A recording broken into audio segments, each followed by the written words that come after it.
Right, hello everybody, how is it going? I hope that you are all doing well, and welcome back to the channel for another model railway review. And boy, has it been a while since I've done one of these. It has been a while. Now, if you cast your minds back to about 3 weeks ago, I made a channel update video explaining about the lack of videos, and I basically said it's because I was focusing on my A-level studies, trying to get the best grades I could.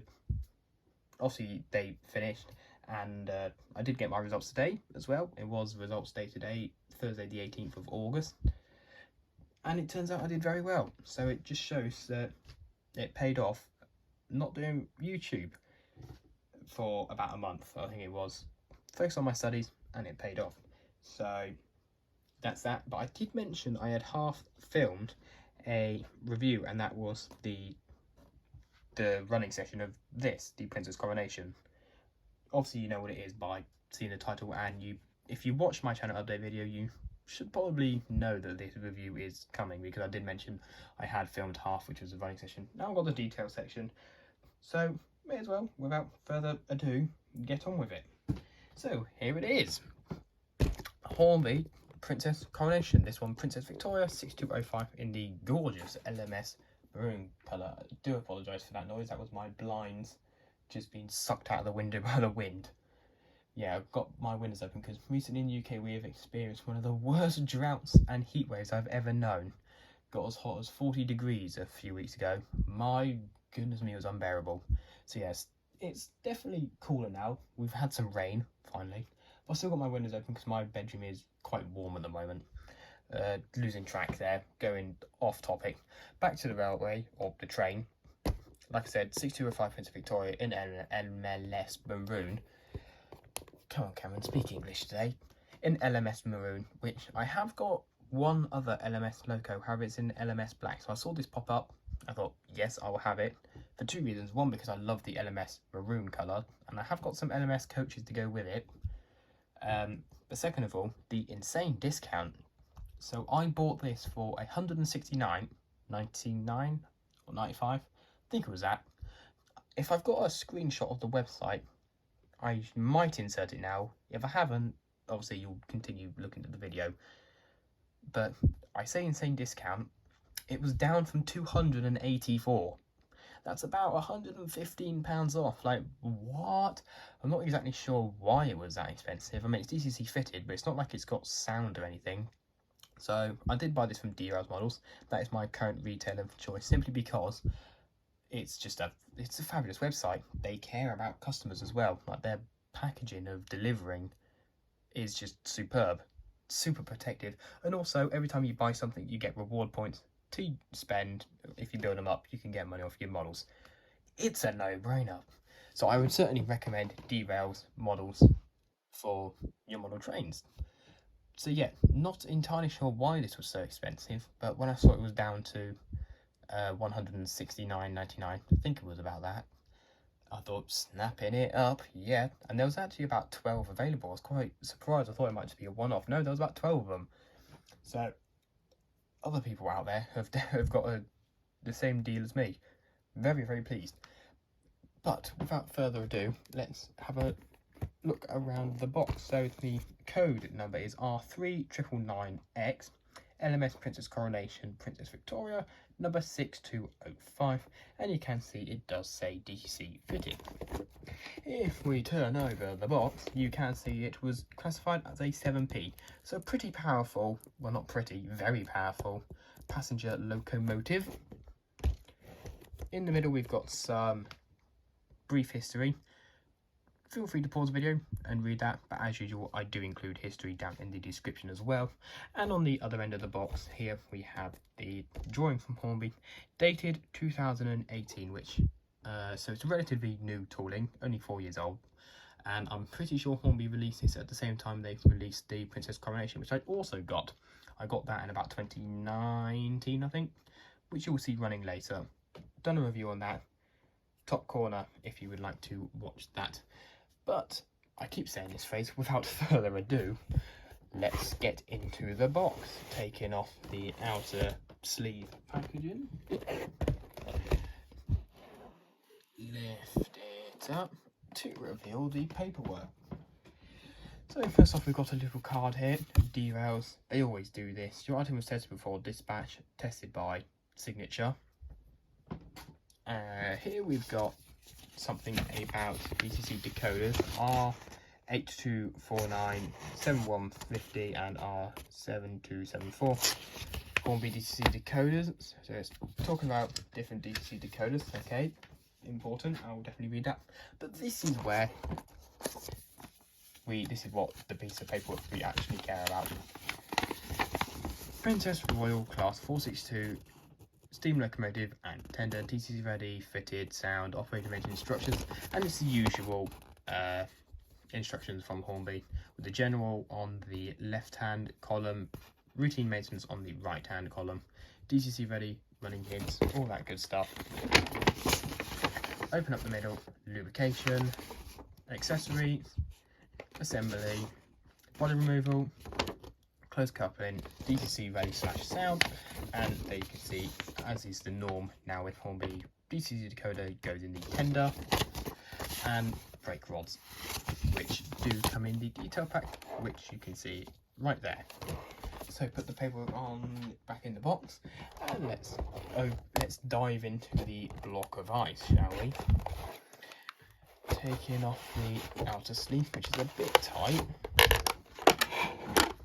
and here is the detail pack. So we have a spare coupling, we have a spare set of wheels for the back, we have what look like cylinder drain cocks, 2 sets of steps, and also a very bent brake rigging. I can probably straighten that out, but to be honest, I don't tend to fit the brake rigging anyway. I don't know what it is, I just don't tend to. There's just something about it that it's not like it's a difficult thing to fit. I just don't tend to fit much from the detail packs to us. But let's give this an open. There we go. And left around we got the piece of plastic that should cover the top. And I'll take it out. And now let's just put that back in there. This does not make a very nice noise when you move it along a surface. Stick that on the floor, and here we go. The fabulous Princess Coronation, Princess Royal, get the right type Cameron, 462 Pacific in the gorgeous LMS maroon. Absolutely fantastic. Really, really nice logo, and I did just knock the camera. Apologies for that. I'll just turn it around, and as you can see, the finish on the bodywork, quite nice. It's not completely matte. There is a slight satin sheen to it, which is very, very nice. And as usual, I'm going to start from the front and work my way backwards. I'll just lower the camera down, and then we can take a look at her in some more detail. So starting at the front with the smoke box door, at the top we have a lamp bracket, which is covering up the torch there. Lamp bracket, we have a handrail, separately fitted, well that's separately fitted as well, what looks like a separately fitted smoke box start. The running number 6205, and then the shed code below. Plenty of riveting as well, all around this front area. Going further down, you can see more riveting along there, and down onto the very front we've got more lamp irons, we've got a vacuum brake, and we've got some metal sprung buffers, which is very, very nice indeed. Moving along the side, plenty, oh, I've just realised the camera is not looking at the front, apologies.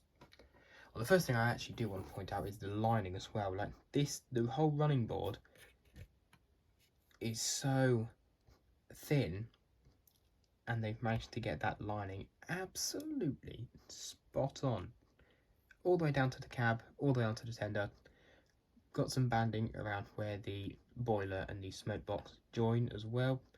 Very, very nice indeed. And I have realised there is some dust on there. I need to give that a quick wipe down.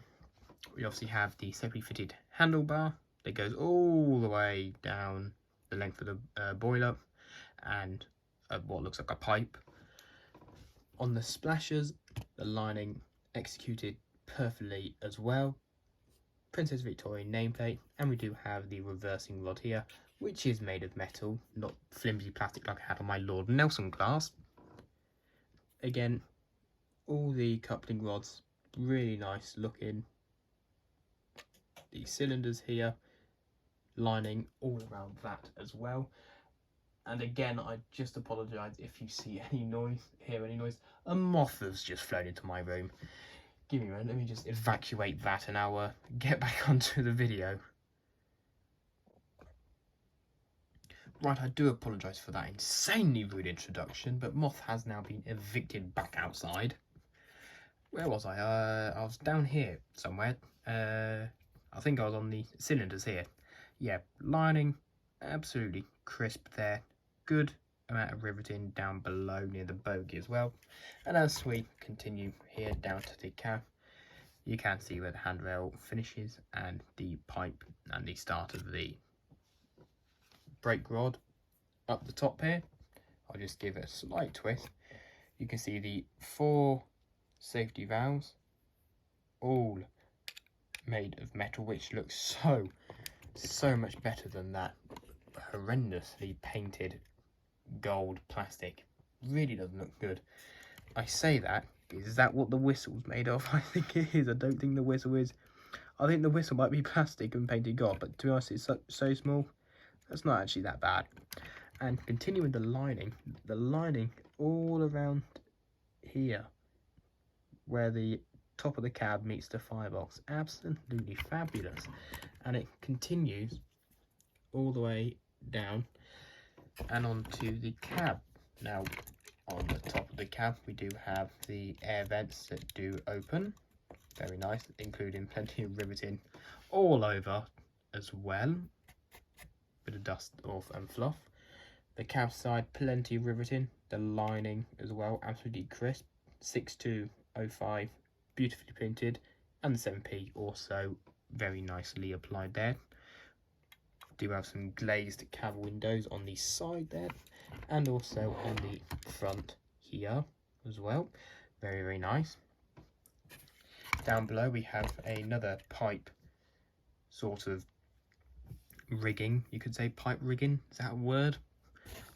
Looks like plastic, painted plastic, but it is actually relatively alright. I was just slagging off Hornby's bad painted plastic.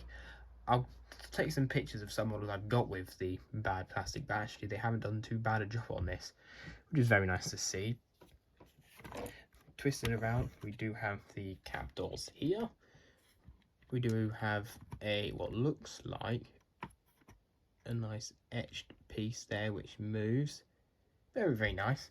And I'm trying to get a shot into the cab, but not very easy at the moment. You can just see in there, so you've, oh sorry about that, so you've got the various levers, various gauges and everything, very nicely painted and picked out. And also you might just be able to see inside the smoke box, you can see a little circuit board, and that's because it does have a LED behind there for a firebox flicker, which I must say is very impressive. And you can also see the interior glazing as well in there on the side here. Very nice. So now let's move on to the tender as well. Again, the decoration is just absolutely fabulous, like the logo. LMS printed absolutely beautifully. The lining goes all around, just separating the maroon from the black edging. Fabulous. All down the bottom here, really intricately done. Loads of riveting everywhere. Very nice. Moving around to the back of the tender. Let me just get it in shot. We do have another vacuum pipe, and we do have 4 different length brackets. What also looks like a builder's plate. I can just make out LMS on the top one. Just trying to get it somewhere where I can focus on it. There we go. Right, I'll try and zoom in on it. Not sure how well this is going to go. That's full zoom. Now it does say LMS. Number, I'm guessing is that the number of the loco, 6205. says something underneath it, and then below that it says LMS built 1936 at Crewe. I think that's what it says. And then below the first lamp bracket it also says something, it looks like something 4000, not entirely sure, but also this does give a nice close-up of the lining all the way down there as well. And also, like the front, we do have metal sprung buffers, which is very nice. Let me just zoom out. Zoomed in shot actually isn't that bad. Let me just try it a moment, see if we can get some more detail shown in the cab, see if that'll work. Let me just get the lighting in a good angle. Yeah, it kind of works. Let's focus on there and zoom in. Might make it easier for you guys to see in there. There we go. And you can see the LED much better. So yeah, you can also see the gauges. Out of focus. You're going to see the gauges have little notches and a little handle on it. Or needle, you could say. I didn't actually notice that when I was zoomed out. See, maybe the torch was making it sort of a bit blinded. But yeah, very nice cab detail, I must say. So let's zoom that back out. Put my lighting back down, and there we go. So that is the detail done, and I must say this is an absolutely stunning model. Really good. Very pleased with it. The finish beautiful, the lining beautifully crisp. Now there is quite a bit of weight, I must say, considering that the boiler is plastic. Is the running plate plastic? I mean, it feels kind of cold to the touch, but I do think it's just plastic. Let me just test it. Yeah, it's plastic. So it's a bit of a shame with the running plate and the body being plastic, but there is quite a hefty weight to it. So there must be plenty of metal inside. Maybe the chassis is metal. Ah, that chassis does feel metal. If I feel the chassis bit there, that does feel very cold to the touch. So it seems like maybe the chassis is metal, but we'll soon find out because it's time to take the body off. Now, when it comes to taking the body off, it is always vitally important to consult the instructions. I'll just move that out of the way so you can see. So it does say on section 4, before removing the body, ensure that the plug-in connection shown in Fig 5, down there, has been disconnected to the locomotive upside down. Then remove the 3 assembly screws shown in Fig 7 and 8. Carefully turn the locomotive the right way up and ease the body away from the chassis.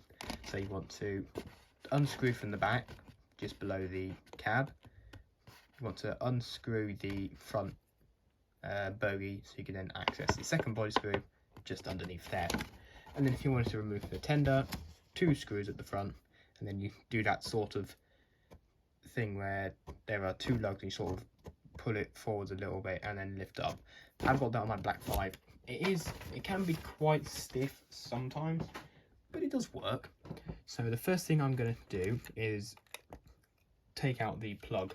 Now it's going to be a bit difficult to do this on camera, so I'll just quickly take it out off camera and then I'll be back to show you the rest. Now it's very important when disconnecting this little plug to be very careful, because this plug is very important. It is what helps transmit the extra power that the tender pickups provide to help the loco, because obviously all these wheels pick up power, but all the tender wheels have pickups, copper pickups, to help give more pickups to make it help it move so it doesn't get stuck on various things. But also the decoder's in here. If that breaks, it ain't going nowhere, so you do need to be very careful. But I've got my screwdriver. It's now time to unscrew this back screw here, which will also help disconnect the tender as well. So let's just unscrew this. If I can get it actually in the slot would be helpful. There we go. And I can just unscrew it with my finger.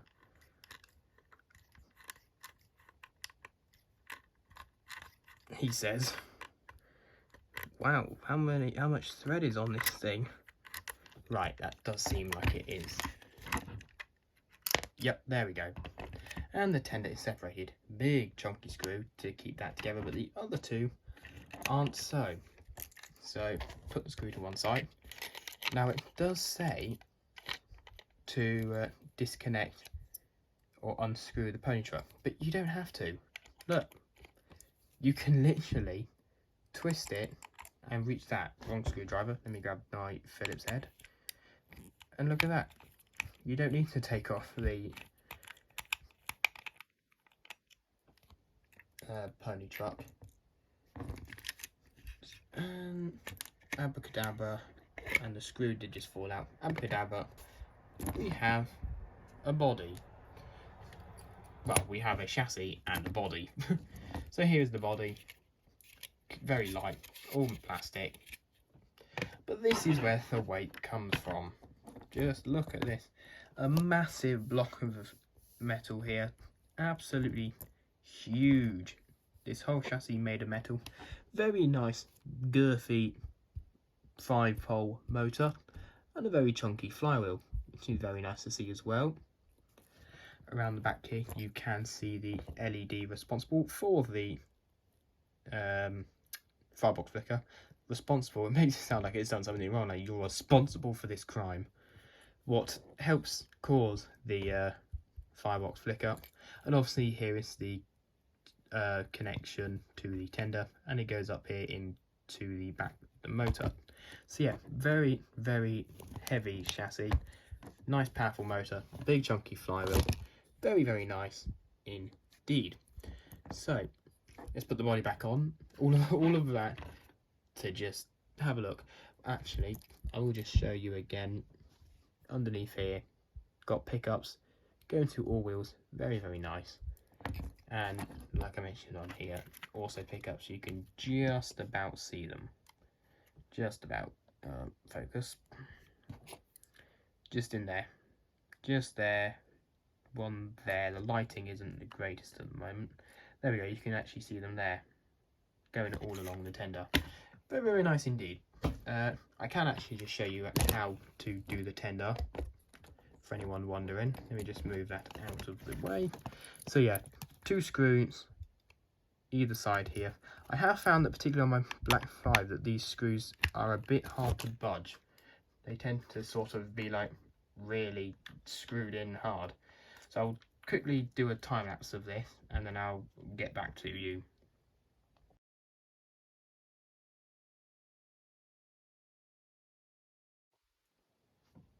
And there we go, screws are out. So quite simply, you lift the front. Oh, actually that came off much easier than I thought. And there we go, there's the decoder. 8-pin socket located in this particular loco. Jumble of wires. But yeah, that's it. That's how easy it is to take the tender off. And there you can see the 2 little lugs there. They fit into these little squares there. Quite simply, you just put it on like that. Screwdriver, screws. Now this screwdriver is meant to be magnetic, but some days it doesn't want to be magnetic. It does seem to. No, there we go. Right, I'll just do another quick time lapse of. In fact, no, you know what? You don't need to see me put the body back on. When I've done this all, I'll join you down at the railway. See you in a couple of seconds, guys. Right, so here we are down at the railway, and you joined me about 3 weeks in the past from the section of the video you have just been watching, the detail and unboxing. And the reason there is such a big gap is basically next week I'm going on a small trip to do some filming, and I had a little bit of time now, so I thought I would just get this done so when I come back from my trip I won't have as much to film and I can get this video done relatively quickly. Now I might have uploaded one of those videos from that trip already. Obviously I don't know because I'm obviously 3 weeks in the past. If I have uploaded one of those videos, I'll link in the top corner. So press editing Cameron, make sure you do that. But yeah, without further ado, let's get on with the running session. So as usual, I'm going to start off with the slow crawl test over the points, and this is basically just to see how slow it can go, how smooth it is, and whether it will conk out and stall on the points. So I'm just going to start to turn the controller up. And there we go, and she's off. Now, this model is second hand. I'm not sure how odd it is, but it does make this odd sort of noise. Not entirely sure what it is. And also when it's at speed, it also makes a rattling sort of noise. But only when it's going forwards. When it goes backwards, it's fine. You'll hear that in a moment. But first off, look at this crawl. This is absolutely magnificent. It barely even looks like it's moving. That is absolutely fantastic. How slow it is, how smooth it is. That's absolutely brilliant. Just going to speed it up a bit, get it directly onto the points, and then I'll put the speed right back low to see whether it's able to turn the controller too far down. That time it didn't, so I just turned the controller too far down. But there it is, going over the points at such a slow speed. My word, even a snail could probably go faster than how slow this is going. This is absolutely tremendous. I mean, obviously you're never going to be running your trains this slow, but it's what's surprising is how capable it is at controlling such a slow speed. Absolutely tremendous. Right, that's enough of that, otherwise we'll be here for the whole eternity. So I'm just going to speed it up a bit more. But just look how smooth it is as well. It's incredibly smooth. Like, my goodness. Right, and then let's send it going backwards. It's just tremendously smooth. Now you can't hear that rattle I mentioned about here, but as soon as I put it into forwards, you listen out. Forwards. There it is. Now I have absolutely no idea what is causing it. It's not derailed, because that was my first original thought. I've taken the body off, tried to see what on earth it could be. I have absolutely no idea. So if any of you guys know what it could be, it'd be very handy if you could let me know down in the comments below, because I cannot fathom out what on earth it is. And it's rather annoying considering you run this in forwards the predominant amount of time. If it was making that noise in reverse, I wouldn't be so bothered. It's just really, really odd. But now I'm going to do the agility test, where I see how it goes over the points onto the inside line. So let's get it going forwards again. I'm not going to do this at the slow speed. I'm going to do it at a slightly faster speed, not too fast so it just flies off the track, but fast enough to see how well it copes with the points. And what surprise, it is coping with them absolutely fantastic. And you can definitely hear that rattling now as it goes past the camera, because it is right up next to the camera. Reverse over the points, absolutely fabulous. Change direction again, and forwards again. Absolutely fabulous. Yeah, that rattle is, it's so annoying, so annoying. But I'll try and figure out what is causing it. But like I said, if any of you guys know what it could be, please let me know in the description. That will be greatly appreciated.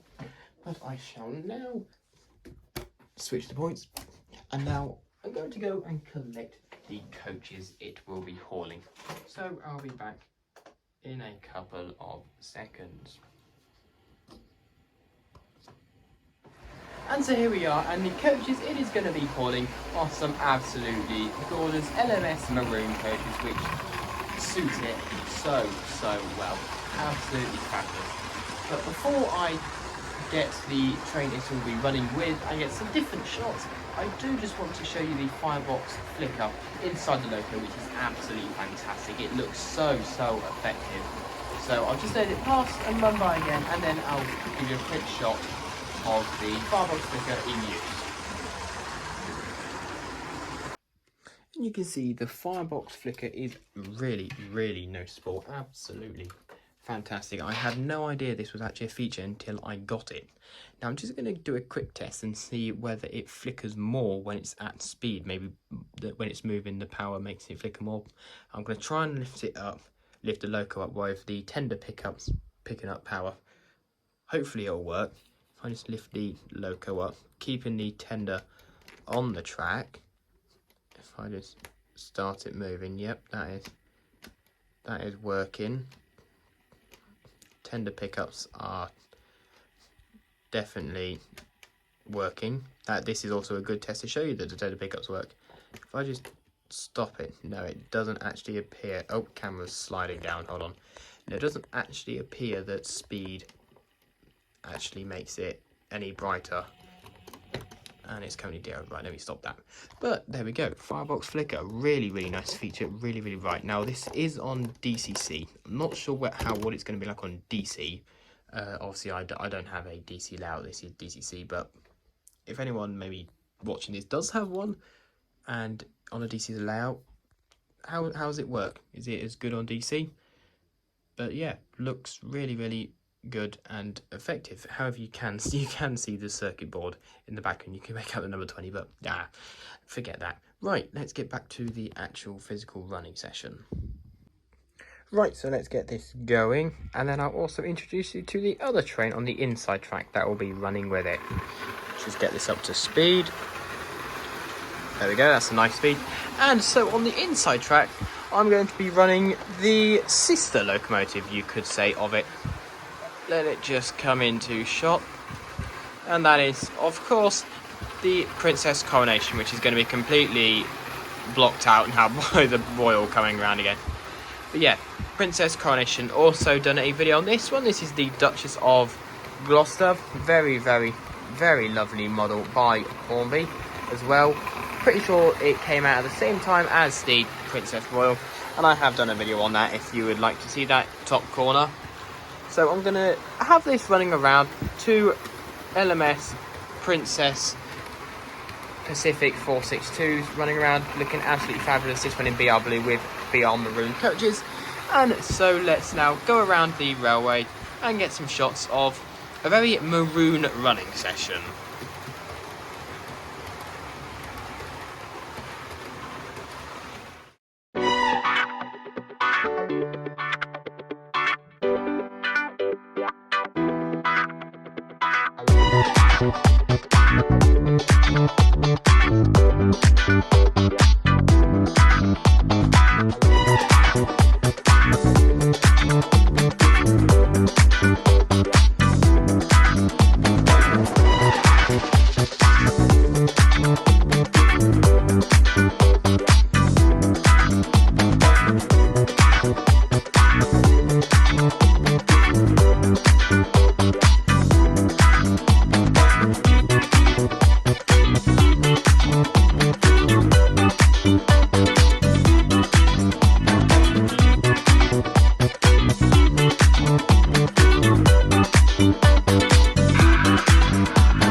do hope you enjoyed those various alternative angles around the railway.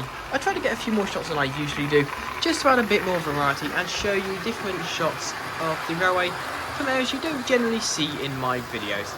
But now I think it's time to move on to my ratings for the brilliant Hornby Princess Royal Class.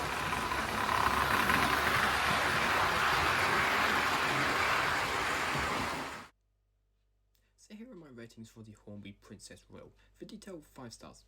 The paint job and the lining, absolutely fantastic.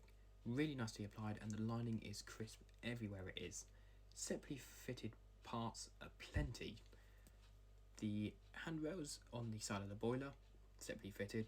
The sort of pipe setup on the side of the boiler, pretty sure that's also separately fitted. Underneath the cab, you've also got another pipe setup that's painted gold. Separately fitted, fantastic. The separately fitted metal safety valves and the separately fitted metal reversing rod. I'm just pointing out the metal because I've had Hornby models where both of them have been painted plastic and it never looks the same. Never looks as good. Also, rivets everywhere, perfect. That's gone off the separately fitted. Let me just go back onto the separately fitted. I know these are quite often regulars now, but I'm just going to point them out. Sprung buffers, lamp irons, the smoke box start, all of these details separately fitted. Absolutely fantastic. The cab interior, brilliant, and also the smoke box, firebox flicker, fantastic. Just adds so much more, makes it feel so much more realistic. And now the performance. Again, 5 stars. The slow speed or crawl was absolutely fantastic. It was smooth at whatever speed. It didn't derail. It didn't stall. It manoeuvred the point fantastically. 5-star performance just all day long. And that is thanks down to a 5-star mechanism. We are going out to town with the 5 stars. 5-pole motor, flywheel, bearings, all-wheel pickup, including the tender. Just the mechanism is absolutely fantastic, and that is why the performance is fantastic. A top-notch mechanism. However, when it comes to value, this is where it gets. I'm a bit confused. If anyone can help explain to me, that would be greatly appreciated. So, I just put up on screen 2 Princess Royals, R3999X and R3999, both Princess Victoria. The difference is one of the codes has an X at the end, and the X one is £31.50 more expensive. Why? Can someone explain to me why? Like, I've been sitting here thinking, why is it £31.50 more expensive? What is the X for? I just don't know. And it's the same with the Princess Margaret Rose, R3001 and R3001X. Same price difference. X, why? What is the X? Now, I just want to make this perfectly clear. £285.99, that's a 2-star value. That is dreadful. £254, still not good. I'd give it 2.5, maybe 3. However, as you can see, I have given it 4-star because if you shop around, you can find a good value.